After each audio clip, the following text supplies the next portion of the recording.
எரிய கனவு கொண்ட சிறிய நரி. ஒரு காட்டில் சம்யுக்தா என்ற குட்டி நரி இருந்தது. அது எப்போதும் பெரிய கனவுகள் காண்பது வழக்கம். ஒரு நாள் சம்யுக்தா வானத்தை பார்த்து, நான் பறந்து பார்க்கணும் என்று உற்சாகமாக கூறியது. பறவைகள் சிரித்துக்கொண்டு, நரி பறக்க முடியாது சம்யுக்தா என்றனர். ஆனால் சம்யுக்தா விடாமல் முயற்சி செய்ய முடிவு செய்தது. முதலில் அது பெரிய குன்றின் மீது ஏறியது. இங்கிருந்து குதிச்சா பறக்க முடியுமா?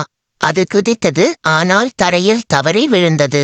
பிறகு அது பறவைகளை கவனித்தது. பறவை எப்படி பறக்குது? அதன் அசைவுகளை பின்பற்றினால் எனக்கும் முடியுமா? சம்யுக்தா தொடர்ந்து பயிற்சி செய்தது. அப்போது காட்டில் ஒரு பழங்கால மரம் விழுந்து அதன் மீது ஒரு பெரிய பட்டம் கிடந்தது.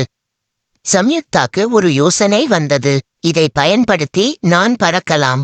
அது பட்டத்தை கட்டி காற்றில் ஓடவிட்டது. காற்றின் வேகத்தில் பட்டம் உயர்ந்து பறந்தது. சம்யுக்தா பட்டத்துடன் பறந்து, வாவ், நான் பறக்கிறேன் என மகிழ்ச்சியுடன் கூச்சலிட்டது. பறவைகள் ஆச்சரியத்துடன் பார்த்தன. நீ பறக்க முடியாது என்பதில்லை, முயற்சி செய்வது தான் முக்கியம். பாடம்: சாத்தியமற்றது போல தோன்றினாலும் முயற்சி செய்தால் கனவுகளை பூர்த்தி செய்யலாம்.